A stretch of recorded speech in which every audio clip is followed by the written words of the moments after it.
estudo sobre a morte, que nós colocamos como introdução ao estudo sobre a morte, né?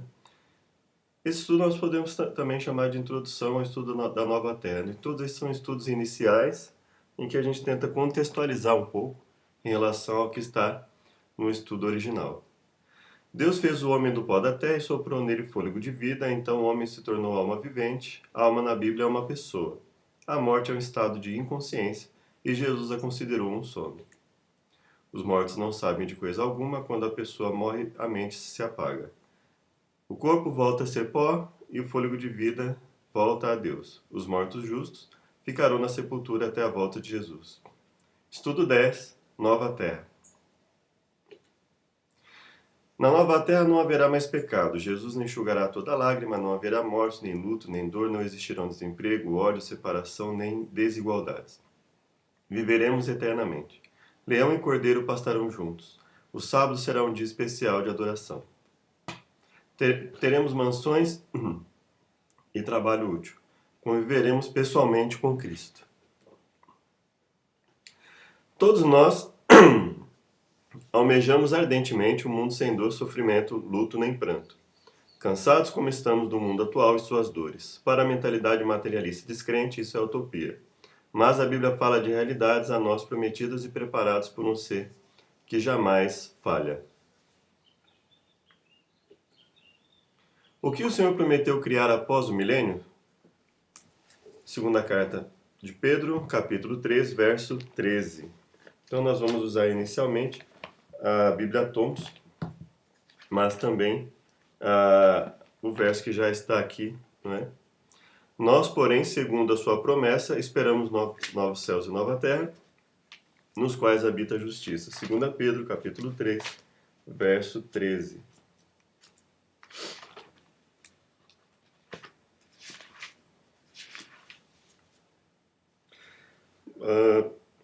Nós vamos começar um pouco antes aqui. Bom, eu acredito que seria bom a gente ler o capítulo 3 quase todo. Amados, esta é a segunda carta que vos escrevo. Nas duas cartas procuro despertar pensamentos puros nas vossas mentes. Quero que vos lembreis das palavras que primeiramente foram ditas pelos santos profetas e do mandamento do Senhor e Salvador, dado mediante os vossos apóstolos. Sabei primeiro que nos últimos dias virão escarnecedores, andando segundo as suas próprias concupiscências, e dizendo, onde está a promessa da sua vinda? Desde que os pais dormiram, todas as coisas permanecem como desde o princípio da criação. Então perceba que ele está aqui abordando a questão da volta de Jesus e a questão de pessoas que vêm falar contra isso. Olha, não aconteceu até agora, isso não vai acontecer. Então não tem por que acreditar nisso, né? Seria mais ou menos esse sentido. E aí, diante disso, eles escarnecem, ou seja, eles ridicularizam essa crença. E aí ele diz o seguinte, eles de propósito ignoram isto, que pela palavra de Deus já desde a antiguidade existiram os céus e a terra, que foi tirada da água, e no meio da água subsiste. Por essas coisas também pereceu o mundo de então, coberto pelas águas do dilúvio. Mas os céus e a terra que existem agora, pela mesma palavra, têm sido guardados para o fogo, sendo reservados para o dia do juízo e da perdição dos homens ímpios. Mas, amados, não ignoreis uma coisa, que um dia para o Senhor é como 1000 anos, e 1000 anos como um dia. Ou seja, por que ele está dando esse verso? Um dia são como 1000 anos, e 1000 anos como um dia. Ele está dizendo que Deus é atemporal. Para Deus é independente quanto tempo vai passar. A promessa dele permanece porque ele é atemporal, ou seja, o tempo em que isso foi prometido, a distância entre a data da promessa e a nossa data, não muda o fato de que Deus pode cumprir a sua promessa. O Senhor não retarda a sua promessa, ainda que alguns a tenham por tardia. Ele é longânimo para convosco, não querendo que ninguém se perca, senão que todos venham a arrepender-se. Mas o dia do Senhor virá como um ladrão. Os céus passarão com um grande estrondo e os elementos ardentes se desfarão. E a terra e as obras que nela há, serão descobertas. Havendo, pois, de perecer todas essas coisas, que pessoas não deveis ser em santidade e piedade? Aguardando e desejando ardentemente a vinda do dia de Deus, em que os céus em fogo se dissolverão e os elementos ardendo se fundirão? Mas nós, segundo a sua promessa, aguardamos novos céus e nova terra, nos quais habita a justiça. Pelo que, amados, aguardando essas coisas, procurai que deles sejais achados imaculados e irrepreensíveis em paz. Tende por salvação e longanimidade do nosso Senhor, como também o nosso amado irmão Paulo vos escreveu, segundo a sabedoria que lhe foi dada. Então perceba que ele está dizendo, olha, isso, se por um lado isso vai ser um dia em que Deus vai fazer aquilo que nós podemos chamar de ato estranho, não é? Ato estranho por quê? Porque não é aquilo que ele planejou para esse mundo, né? Ele vem para destruir e para renovar. Então, ele diz, olha, nós quem? Ele fala aqui, procurai que dele sejais achados imaculados e irrepreensíveis em paz. Ou seja, nós, aqueles que buscamos estar em comunhão com Deus, né, segundo a sua promessa, esperamos novos céus e nova terra, nos quais habita a justiça. Nós aguardamos essa justiça. Então, o que o Senhor nos prometeu criar? Ele prometeu criar um novo céu e novos céus e uma nova terra. Ou seja, ele prometeu renovação para nós, renovação desse mundo, renovação física, espiritual. Então nós, porém, segundo a sua promessa, esperamos novos céus e nova terra, onde habita a justiça. Após os 1000 anos, a nova Jerusalém descerá para a terra. Vamos lá em Apocalipse 21, verso 2, não é? Verso 1 diz, então vi um novo céu e uma nova terra, pois já o primeiro céu e a primeira terra passaram e o mar já não existe. Vi também a cidade santa, a nova Jerusalém, que de Deus descia do céu, ataviada como uma noiva para o seu noivo. E ouvi uma grande voz, vinda do trono, que dizia, agora o tabernáculo de Deus está com os homens, Deus habitará com eles, e eles serão o seu povo, e o próprio Deus estará com eles e será o seu Deus. Deus enxugará de seus olhos toda lágrima. Não haverá mais morte, nem pranto, nem clamor, nem dor, pois já as primeiras coisas são passadas. Ou seja, o sofrimento acabou. O sofrimento já não existe mais. E o que estava sentado no trono disse, faço novas todas as coisas. E disse, me escreve, pois essas palavras são fiéis e verdadeiras. Disse-me mais, está cumprido. Eu sou o alfa e o ômega, o princípio e o fim. A quem tiver sede, de graça lhe darei da fonte da água da vida. Quem vencer herdará todas as coisas, e eu serei seu Deus, e ele será meu filho. Mas quanto aos medrosos, incrédulos, abomináveis, homicidas, adúlteros, feiticeiros, idólatras, todos os mentirosos, sua parte será no lago que arde com fogo e enxofre, que é a segunda morte. Então aqui fica bem claro para nós a diferença entre sermos salvos pela graça, com perdão por nossos pecados, e sermos salvos independentemente do arrependimento pelos pecados, né? Então, uma coisa que fique bem clara, que vivemos pela graça, ou seja, não conseguimos ser perfeitos, não conseguimos obedecer a todos os mandamentos. Então, somos salvos pela graça. Isso não significa que estamos desobrigados, né, da guarda, da obediência aos mandamentos de Deus. Aí a questão em discussão correta é quais seriam os mandamentos que nós devemos obedecer, e não se nós precisamos obedecer ou não aos mandamentos. Isso é bastante claro na palavra de Deus, não é? A desobediência voluntária, ela vai tirar muitos da salvação, e isso está bem claro aqui, né, tanto no Apocalipse quanto em outros livros. Então a questão é, a quem deve aguardar, segundo o que nós lemos lá em Pedro também? Quem vai aguardar isso com ânimo, num local em que habita justiça? Aquele que busca obedecer a Deus. E naquilo que falha, não voluntariamente, ou seja, não por rebeldia, ele vai e pede perdão, ou seja, ele se arrepende e busca mudar, e luta para se ver livre daquilo, ainda que ele venha cair novamente. Então, a nova Jerusalém descerá do céu, tornando-se a capital da nova terra, na verdade será cúbica, né? Vamos ler aqui, no verso 9 em diante, né? Então veio um dos 7 anjos que tinham as 7 taças cheias das últimas pragas e me disse, vem mostrar-te-ei a noiva, a esposa do Cordeiro. E levou-me em espírito a um grande e alto monte. E mostrou-me a grande cidade, a Santa Jerusalém, que descia do céu da parte de Deus. Ela brilhava com a glória de Deus e o seu brilho era semelhante a uma pedra preciosíssima, como jaspe cristalino.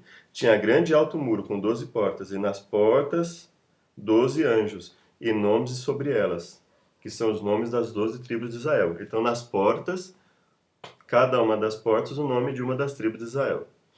Do lado do oriente, tinha 3 portas. Do lado do norte, 3 portas. Do lado do sul, 3 portas. Do lado poente, 3 portas. 3 em cada lado. O muro da cidade tinha 12 fundamentos, e neles estavam os nomes dos 12 apóstolos do Cordeiro, ou seja, um nome por fundamento. Aquele que falava comigo tinha uma cana de ouro para medir a cidade e as suas portas e o seu muro.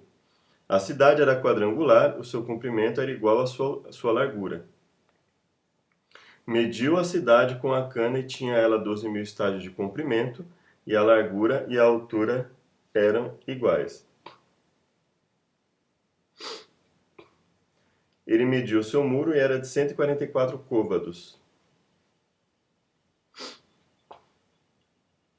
segundo a medida de homem que o anjo estava usando. O muro era construído de jaspe, e a cidade era de ouro puro, semelhante a vidro límpido. Os fundamentos do muro da cidade estavam adornados de toda espécie de pedra preciosas. E aí ele vai citando as pedras, né? No verso 22.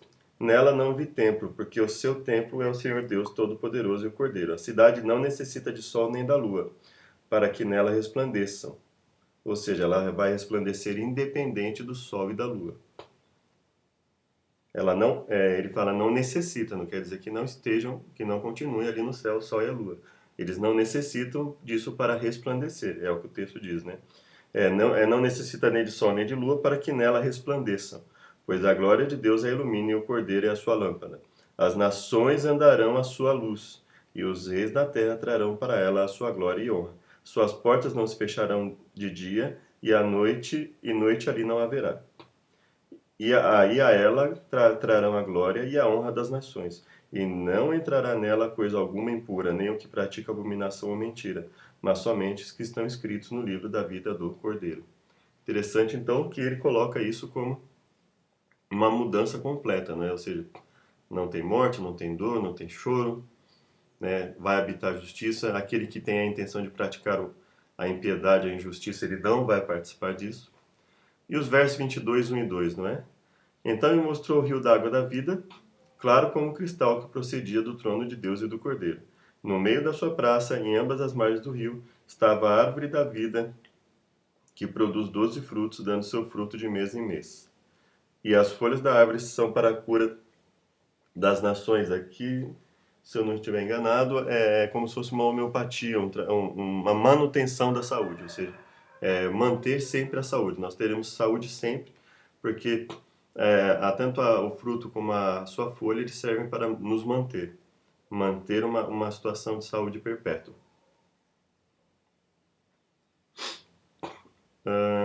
Aqui vamos ver se a gente...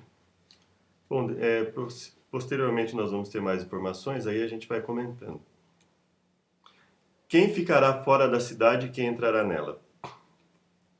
Quanto, porém, aos covardes, aos incrédulos, abomináveis, assassinos, impuros, feiticeiros, idólatras e todos mentirosos, a parte que lhes cabe será no lago que arde com fogo e enxofre, a saber, a segunda morte.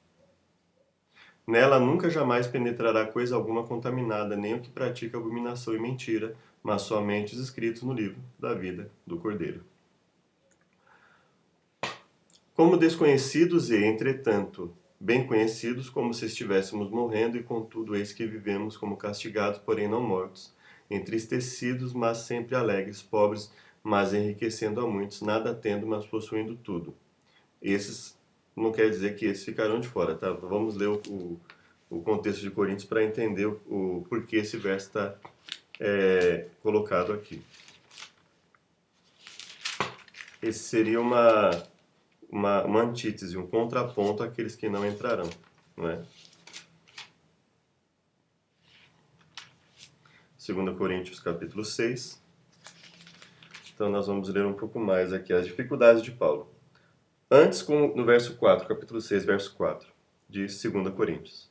Antes, como ministros de Deus, recomendamo-nos em tudo, na muita paciência, nas aflições, das necessidades, nas angústias, nos açoites, nas prisões, nos tumultos, nos trabalhos, nas vigílias, nos jejuns, na pureza, no saber, na longanimidade, na benignidade, no Espírito Santo, no amor não fingido, na palavra da verdade, no poder de Deus, pelas armas da justiça, à direita e à esquerda, por honra e por desonra, por má fama e por boa fama, como enganadores, porém verdadeiros, como desconhecidos, porém bem conhecidos, como morrendo, porém vivemos, como castigados, porém não mortos, como entristecidos, porém sempre alegres, pobres, mas enriquecendo a muitos, nada tendo, mas possuindo tudo. Ó Coríntios, a nossa boca está aberta para vós, o nosso coração está dilatado. Não estamos retirando o nosso afeto de vós, mas vós está retirando o vosso afeto de nós. Ora, em recompensa disso, falo como a filhos, abri também o vosso coração. Não vos prendais a um jugo desigual com os infiéis, pois que sociedade tem a justiça com a injustiça, e que comunhão tem a luz com as trevas? E que concórdia há entre Cristo e Belial? Ou que parte tem o fiel com o infiel? Que consenso tem o templo de Deus com os ídolos? Pois vós sois santuário do Deus vivente, como Deus disse, neles habitarei, e entre eles andarei. Eu serei o seu Deus, e eles serão o meu povo. Pelo que saí do meio deles, apartai-vos, diz o Senhor. Não toqueis nada imundo, e eu vos receberei. Eu serei para vós pai, e vós serei para mim filhos e filhas, diz o Todo-Poderoso. Ora, amados, visto que temos tais promessas, purifiquemo-nos de toda impureza, tanto da carne como do espírito, aperfeiçoando a nossa santificação no temor de Deus.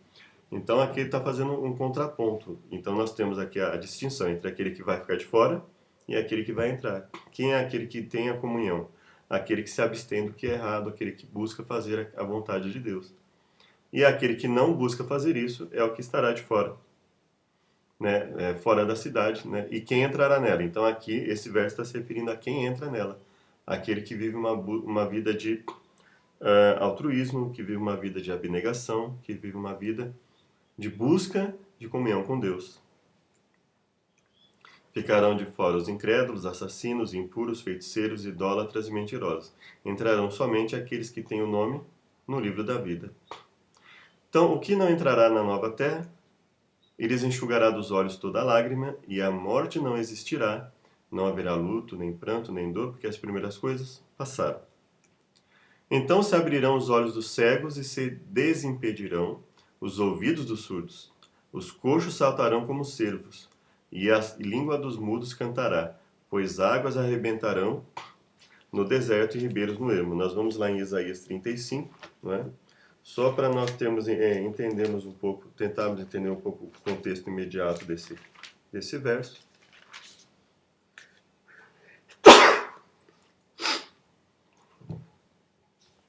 Capítulo 35. O deserto e os lugares secos se alegrarão. O ermo exultará e florescerá como a rosa. Abundantemente florescerá e também exultará de alegria e romperá em cânticos. A glória do Líbano se lhe deu, a excelência do Carmelo e Saron. Eles verão a glória do Senhor, a excelência do nosso Deus. Fortalecei as mãos fracas, firmai os joelhos trementes. Isso foi usado em Hebreus capítulo 12, se eu não me engano, em que quando ele fala da repreensão, né, que o cristão ele deve estar acessível à repreensão, e aí é colocado esse verso lá, né? Então, fortalecei os joelhos trôpegos e as mãos, né? Hebreus 12, se eu não me engano, ele faz uso desse verso, né?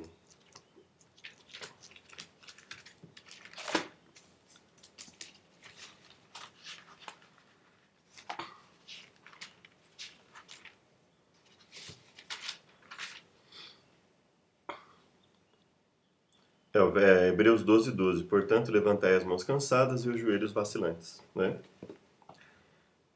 Fortalecer as mãos fracas, firmar os joelhos trementes, ou seja, tendo em vista a promessa de Deus, se fortaleça. Então, aqui o escritor de Hebreus está usando isso no contexto de o cristão se fortalecer mesmo diante da repreensão, ele se fortalecer, que a repreensão serve para que nós possamos nos fortalecer, né? Por isso ele fala, levantai as mãos cansadas e os joelhos vacilantes. E aqui, fortalecimento em função da promessa, olha, tendo em vista essa promessa de Isaías, né? Então, nos fortalecermos. Dizei aos turbados de coração: esforçai-vos, não temais. O vosso Deus virá com vingança, com recompensa divina, ele virá e vos salvará. Então os olhos dos cegos se abrirão e os ouvidos dos surdos se desimpedirão. Então os coxos saltarão como o cervo e a língua dos mudos cantará. Águas arrebentarão no deserto e ribeiros no ermo. A terra seca se transformará em lagos e a terra sedenta em mananciais de águas. Nas habitações em que viviam os chacais, crescerá erva com canas e juncos. Ali haverá uma estrada, ela se chamará o caminho da santidade. O imundo não passará por ela. Será para aqueles que andam pelo caminho. Os loucos ímpios não passarão por ela. Perceba que ele usa basicamente a mesma linguagem do Apocalipse, né? Aqueles que vão poder e aqueles que não vão poder participar disso. Ali não haverá leão, nem animal feroz subirá a ela, nem se achará nela, mas somente os remidos andarão por ela, e os remidos do Senhor voltarão, e entrarão em Sião com júbilo, alegria eterna coroará as suas cabeças, gozo e alegria alcançarão. Então se perceba que existe aí uma questão de aplicação de versos, né? Verso para uma restauração de Israel, por exemplo, e que obviamente perfeitamente aplicável ao contexto do povo de Deus, ou seja, é uma restauração. Deus vai restaurar por completo o seu povo, assim como ele prometeu ali em Isaías. Também a promessa dele é para o seu povo, para aquele que quer servi-lo. Ali não haverá leão, animal feroz não passará por ele, nem se achará nele, mas os remidos andarão por ele. Os resgatados do Senhor voltarão e virão a Sião com cânticos de júbilo. A alegria eterna coroará sua cabeça. Gozo e alegria alcançarão, e deles fugirá a tristeza e o gemido. Então não vai haver sofrimento, não vai haver preocupação, não vai haver morte. Luto, pranto e dor. Vai haver a vida eterna. Não vai haver deficientes físicos e enfermos, todos serão curados. Não haverá voz de choro e clamor. Quais serão as atividades dos salvos na nova terra? Então, mais uma vez aqui nós precisamos ler o contexto para ver se trata de um caso de aplicação de texto. Isaías 65, né? Então vamos lá, capítulo 65 de Isaías.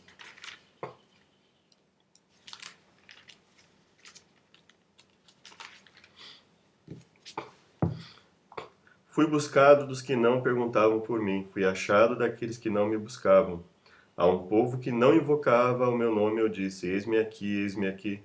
Estendi as mãos o dia todo a um povo rebelde que caminha por caminho que não é bom, após os seus próprios pensamentos. Povo que me irrita diante da minha face de contínuo, sacrificando em jardins, queimando incenso sobre os altares de tijolos, que se assenta junto às sepulturas e passa as noites em lugares secretos, que come carne de porco e cujo prato contém caldo de coisas abomináveis, que diz: retira-te e não te chegues a mim, pois eu sou mais santo do que tu. Esses são fumaça no meu nariz, um fogo que arde o dia todo. Então, aqui ele está falando da hipocrisia de um povo que não obedece a Deus, mas que age como se fosse obediente. Está escrito diante de mim: não me calarei, mas pagarei. Sim, deitar-lhes-ei a recompensa no seio, as vossas iniquidades e juntamente as iniquidades dos vossos pais, diz o Senhor, que queimaram sacrifícios nos montes e me desafiaram nos outeiros. Eu lhes tornarei a medir as suas obras antigas no seu seio. Assim diz o Senhor. Como quando se acha suco num cacho de uvas, e os homens dizem: não o destruas, ainda há alguma coisa boa nele. Assim farei por amor de meus servos, para que não os destrua a todos. Produzirei descendência a Jacó, e a Judá um herdeiro, que possua os meus montes. Os meus escolhidos herdarão a terra, e os meus servos habitarão ali. Então, mais uma vez, ele está focando a questão da obediência. Aqueles que buscarem comunhão com Deus serão recompensados. Saron servirá de curral de ovelhas, e o vale de Acor de lugar de descanso para os rebanhos, para o meu povo que me busca. Mas a vós, os que vos apartais do Senhor, os que vos esqueceis do meu santo monte, os que preparais uma mesa para a fortuna e que misturais vinho para o destino, destinar-vos-ei a espada e todos vos encurvareis à matança. Pois chamei e não respondestes, falei e não ouvistes. fizestes o que era mal aos meus olhos, e escolhestes aquilo que eu não tinha prazer. Pelo que assim diz o Senhor Deus: os meus servos comerão, mas vós padecereis fome. Os meus servos beberão, mas vós tereis sede. Os meus servos se alegrarão, mas vós vos envergonhareis. Os meus servos cantarão por terem um coração alegre, mas vós gritareis com angústia de coração e uivareis em quebrantamento de espírito. Deixareis o vosso nome e aos meus escolhidos como uma maldição. O Senhor Deus vos matará e aos seus servos chamará por outro nome. De sorte que aquele que invocar uma bênção na terra, falo-á pelo Deus da verdade. Aquele que jurar na terra, jurará pelo Deus da verdade. Pois as angústias passadas serão esquecidas e encobertas dos meus olhos. Aqui, por exemplo, nós temos a questão do juramento, não é? Uma das questões é que a gente percebe que nós estamos fazendo o que vamos fazer em relação a Isaías 65 é uma aplicação. Existem coisas que se aplicam, mas existem coisas que não necessariamente se aplicam. Vede, eu crio novos céus e nova terra. Não haverá lembrança das coisas passadas, nem mais se recordarão. Aqui ele está falando já em restauração. Para quem? Para o remanescente, para aquele que obedece. Mas vós folgareis e exultareis perpetuamente no que eu crio, pois crio para Jerusalém alegria e para o seu povo gozo. Folgarei por causa de Jerusalém e exultarei no meu povo. Nunca mais se ouvirá nela nem voz de choro, nem voz de clamor. Então, perfeitamente a mesma coisa que está lá em Apocalipse está aqui, né? Não haverá mais choro, não haverá clamor. Não haverá nela criança que viva poucos dias, nem velho que não cumpra os seus dias. Aquele que morrer com 100 anos será tido por jovem. Então, obviamente, isso não se aplica a Nova Jerusalém, porque lá não haverá morte. Então, ou seja, a promessa que está em Isaías ela é ampliada. Né? A promessa que, ou seja, aqui ele está prometendo a questão de uma restauração do povo na terra, né? Uma restauração aqui na nossa vida diária, em viver muito. E aí lá na nova terra vai ser a vida eterna, né? Então não haverá morte. O pecador que não conseguir alcançar 100 anos será considerado amaldiçoado. Edificarão casas e nela habitarão, plantarão vinhas e comerão o seu fruto. Não edificarão para que outros nelas habitem, nem plantarão para que outros comam, pois os dias do meu povo serão como os dias da árvore, e os meus eleitos gozarão das obras das suas mãos até a velhice. Então perceba que é perfeitamente possível que nós trabalhemos na nova terra. Não acredito que alguém creia que nós ficaremos ociosos lá. Mas não é uma relação plena, né? Entre o que está escrito aqui e o que vai acontecer na nova terra. Vai haver diferença, assim como nós vemos aqui. Então, não edificarão para que outros nelas habitem. Ou seja, nós não precisaremos trabalhar para outros, nós trabalharemos para nós mesmos, né? Então, daquilo que nós fizermos, todos nós desfrutaremos, né? Então, eu não farei algo só para que outra pessoa desfrute e eu não. Então, todos faremos. E isso é perfeitamente aplicável, né? Porque se vai habitar justiça, e se vai habitar, não haverá choro, não haverá clamor, então não haverá exploração. Então, é esse o sentido que nós que nós precisamos entender nessa questão, né? Não haverá exploração, não haverá necessidade de eu buscar sustento fazendo algo para outra pessoa, né? Tudo que nós fizermos, nós desfrutaremos do nosso próprio trabalho. Pois os dias do meu povo serão como os dias da árvore, e os meus eleitos gozarão das obras das suas mãos até a velhice. Se nós não vamos morrer, nós não vamos envelhecer na nova terra. Não trabalharão debalde, nem terão filhos para a calamidade. Jesus diz que nós não vamos nos casar, nem nos dar em casamento. Antes que clame, responderei, estando eles falando comigo, ouvirei. O lobo e o cordeiro se apacentarão juntos, e o leão comerá palha como boi, mas o pó será a comida da serpente. Não farão mal nem dano algum em todo o meu santo monte, diz o Senhor. Então, principalmente o que nós podemos usar aqui é a questão da justiça, né? Justiça e harmonia. Haverá harmonia entre os seres humanos, haverá harmonia entre os animais. E esperaremos isso na nova terra, claro, né? Se ela vai ser melhor, se nem velhice nem morte haverá lá, então ela será ainda melhor em todos os aspectos, né? Então, aqui está falando de uma restauração provisória. Restauração provisória em que sentido? Que nós viveríamos, teríamos uma vida justa, mas morreríamos. Então, da nossa vida aqui. Então, a promessa de Deus ao seu povo seria buscar obedecê-lo aqui. E aqui a questão da nova terra é a questão da vida eterna.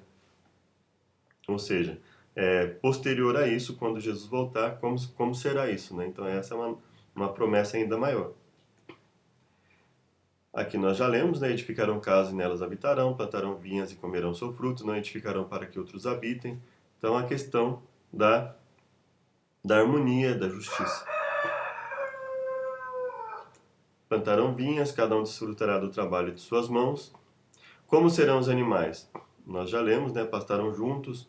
É claro que, como nós comentamos sobre os cuidados, né? Mas é claro que nós não vamos, já que não vai haver morte na nova terra, por ocasião da volta de Jesus e posterior ao milênio.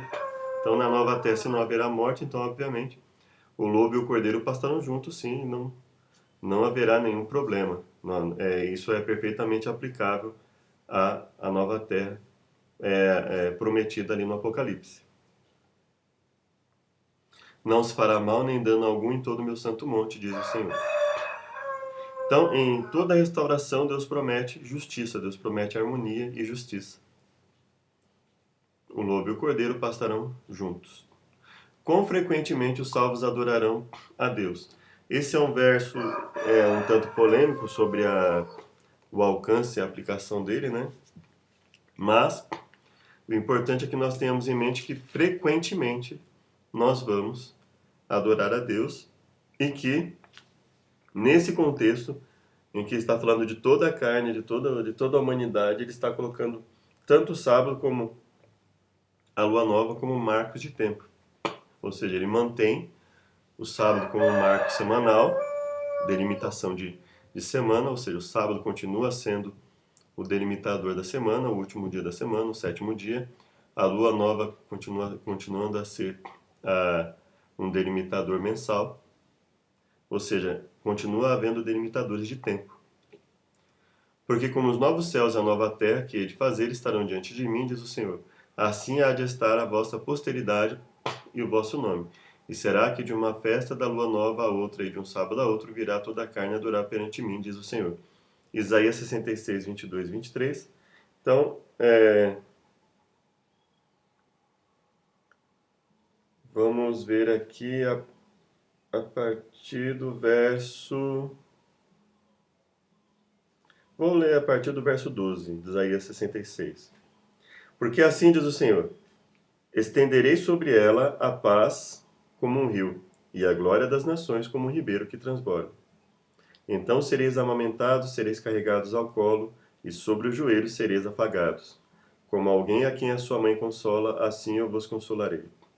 Em Jerusalém vós sereis consolados. Isso sereis, e alegrar-se-á o vosso coração. E os vossos ossos reverdecerão como a erva tenra.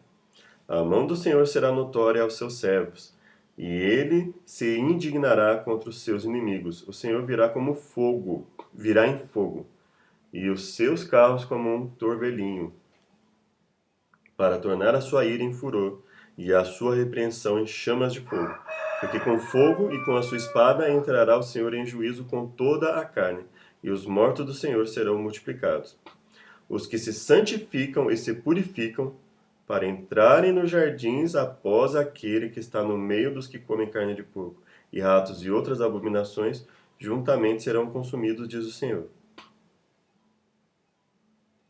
Vou ler novamente. Os que se santificam e se purificam, para entrarem nos jardins após aquele que está no meio dos que comem carne de porco, e ratos e outras abominações, juntamente serão consumidos, diz o Senhor. Porque conheço as suas obras e os seus pensamentos. Venho para juntar todas as nações e línguas, e verão a minha glória. Então ele vem para juntar todas as nações e línguas. Então ele está falando de algo especial, de uma restauração especial. Porém entre eles um sinal, e os que deles escaparem enviarei às nações, a Tarsis, Pul, Lude, famosos como flecheiros a Tubal e Javã, até as ilhas de mais longe, que não ouviram a minha fama, nem viram a minha glória, anunciarão a minha glória entre as nações. Então ele está aqui falando sobre a glória dele ser expandida, o testemunho dele ser expandido a todos. Trarão todos os vossos irmãos, dentre todas as nações, por presente ao Senhor, sobre cavalos, em carros, em liteiras, sobre mulas e sobre dromedários, ao meu santo monte, a Jerusalém, diz o Senhor, como os filhos de Israel trazem as suas ofertas e cereais em vasos limpos à casa do Senhor. Alguns podem questionar, mas como todo mundo vai caber em Jerusalém? Obviamente não ao mesmo tempo, né? Ou seja, por isso que se fala em uma frequência, ou seja, não precisariam todos estar ao mesmo tempo, no mesmo momento, né? Mas se nós falarmos aí do remanescente, não sabemos exatamente quantos, mas supondo que seja uma quantidade maior do que caiba em Jerusalém, obviamente, o que se está falando aqui é que haverá uma ordem, né? Então, virá um grupo e depois poderá vir outro e outro. Então, não há necessidade nenhuma em se espiritualizar esse verso por ele falar em todo o povo ir a Jerusalém, que eles não precisam estar no mesmo momento, né? Até porque o dia é longo. Então, no mesmo dia, eu posso ter várias pessoas em horários distintos em Jerusalém, indo, fazendo a sua adoração e saindo, por exemplo. Então, não há nada que espiritualize isso, não há nenhum problema em falar da nação toda indo a Jerusalém nesse dia, ou, ou indo a Jerusalém, né? Alguns, muitas vezes, leem esse tipo de verso e falam, isso aqui é espiritual porque como é que pode todo o povo ir até Jerusalém? Não há problema nenhum nisso, não é? E também deles tomarei alguns para sacerdotes e para levitas, diz o Senhor. Como os novos céus e a nova terra, que hei de fazer, estarão diante da minha face, diz o Senhor. Assim há de estar a vossa posteridade e o vosso nome. Então, como os novos céus e a nova terra que hei de fazer estarão diante da minha face, diz o Senhor, assim há de estar a vossa posteridade e o vosso nome. De uma lua nova a outra, de um sábado a outro, virá toda a carne, virá toda a humanidade ou toda a carne a adorar na minha presença, diz o Senhor. E sairão e verão os cadáveres dos homens que se rebelaram contra mim. O seu verme nunca morrerá, nem o seu fogo se apagará, e será um horror para toda a humanidade. Então, aqui nós percebemos que Deus está falando sobre uma renovação universal, ou seja, toda a carne, todo aquele que estiver no mundo inteiro que queira adorá-lo, tendo a oportunidade de adorar, ou seja, essa adoração sendo aberta. Aqui na tradução interlinear, no Antigo Testamento Interlinear Hebraico Português, volume 3, Profetas Posteriores, da editora da Sociedade Bíblica do Brasil, né? Então nós vamos aqui, Isaías 66, nos diz o seguinte, especificamente a questão do verso 23, não é?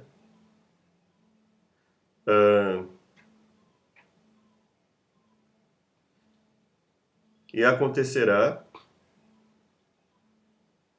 tão frequentemente quanto lua nova, na lua nova dela, e tão frequentemente quanto o sábado, no sábado dele, virá toda a carne para se prostrar diante de mim, perante mim, diz Yud-He-Vav-He, ou Yud-He-Vav-He, né? O tetragrama diz, o Senhor, diz Jeová, diz Javé, né?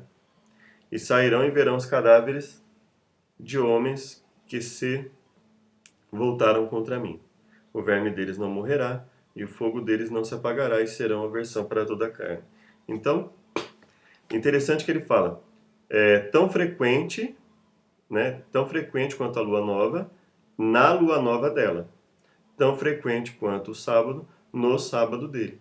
Então, se nós pegarmos aqui da forma como está escrita na tradução interlinear, ele tanto significa a frequência, como ele fala tão frequente como a lua nova e na lua nova, tão frequente como no sábado e no sábado, dando a entender aí uma possibilidade de tanto um sentido de frequência, como um sentido de que esse dia vai ser um dia especial, o dia da lua nova, o dia do sábado, como dias especiais, que tanto a indicação da frequência, ou seja, em todos os dias, como no sentido desse dia ser um dia diferenciado, a lua nova e o sábado, né? Porque ele fala tão frequente quanto e ele fala tão frequente quanto a lua nova e na lua nova dela, tão frequente quanto o sábado no sábado dele. Então, ele usa as duas formas. Então, nem sempre que está na tradução em português está totalmente viável com outras traduções, né? Então, a tradução aqui interlinear, considerando aqui que a forma como ela coloca abrindo essas duas opções, tanto no sentido de frequência, em todos os dias, todos os momentos, como no sentido de esse dia específico ser um dia especial. E frequentemente nós adoraremos a Deus. De um sábado a outro, né, de uma lua nova a outra. Tão frequente quanto a lua nova e na lua nova dela, tão frequente quanto o sábado, e no sábado dele virá toda a carne para se prostrar perante mim, diz o Senhor.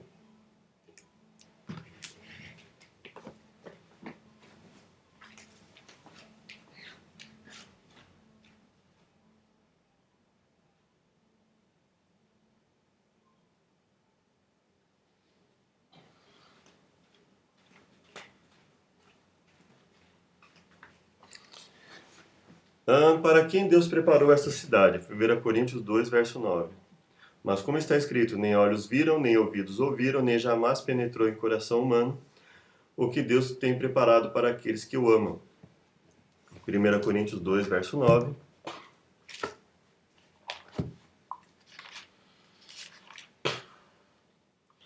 Mas como está escrito, as coisas que o olho não viu, aqui nós já lemos, né? Vamos só ler um pouquinho antes aqui. Verso 6. Todavia falamos sabedoria entre os perfeitos, mas não a sabedoria deste mundo, nem dos poderosos deste mundo, que se aniquilam.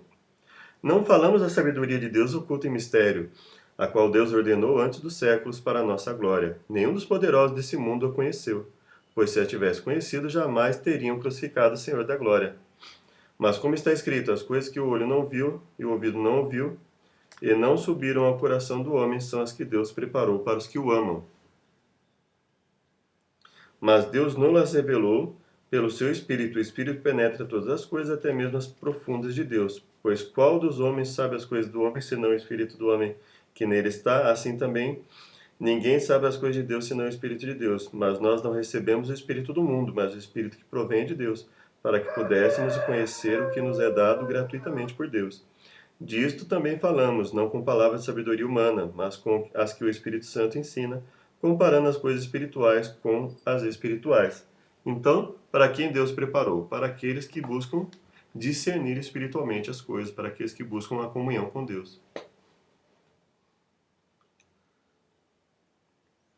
Para aqueles que o amam e se desejam estar na nova terra, devo a cada dia amar Jesus e obedecer aos seus mandamentos. Qual é a marca daqueles que amam a Jesus? João 14,15. Se me amais, guardareis os meus mandamentos. Né? Evangelho de João, capítulo 14. Verso 16. E eu rogarei ao Pai, e ele vos dará outro consolador, para que esteja convosco para sempre. O Espírito da verdade, que o mundo não pode receber, porque não o vê, nem o conhece.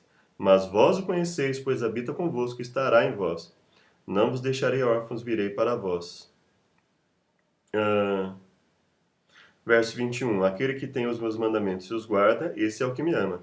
E quem me ama será amado de meu Pai, e eu também o amarei e me manifestarei a ele. Então, aquele que me ama guardará os meus mandamentos. Recapitulação. Após 1000 anos, Deus criará um novo céu e uma nova terra. Não haverá mais doenças, desemprego, diferenças sociais, ódios, separações. A capital da nova terra será a Nova Jerusalém, a cidade cercada com muros revestidos de pedras preciosas, e onde estará o trono de Deus e do Cordeiro. Nela entrarão os que têm o nome no livro da vida e amam a Jesus. Compromisso de fé. Creio que Jesus está preparando morada para mim. Eu acredito. Espero que você acredite também. Desejo amá-lo de todo o meu coração. Eu busco amá-lo a cada dia de todo o meu coração. Né? E isso tem feito um grande bem. E espero que você também possa refletir sobre isso. Quero ter a marca daqueles que amam a Jesus. Eu quero, né? Eu acredito que tenha. E acredito que se você que você também tenha, mas se não tem, pode tê-lo, bastando aceitá-lo. Próximo estudo. Como, pois, seria justo o homem perante Deus? E como seria puro aquele que nasce de mulher? Jó 25:4. Estaria então o homem irremediavelmente perdido? Felizmente, existe esperança. Cristo proveu um caminho de escape. Vejamos na Bíblia. Que Deus nos abençoe. Um bom dia a todos, uma boa semana. Que esse estudo possa ser proveitoso a cada um de nós. Amém.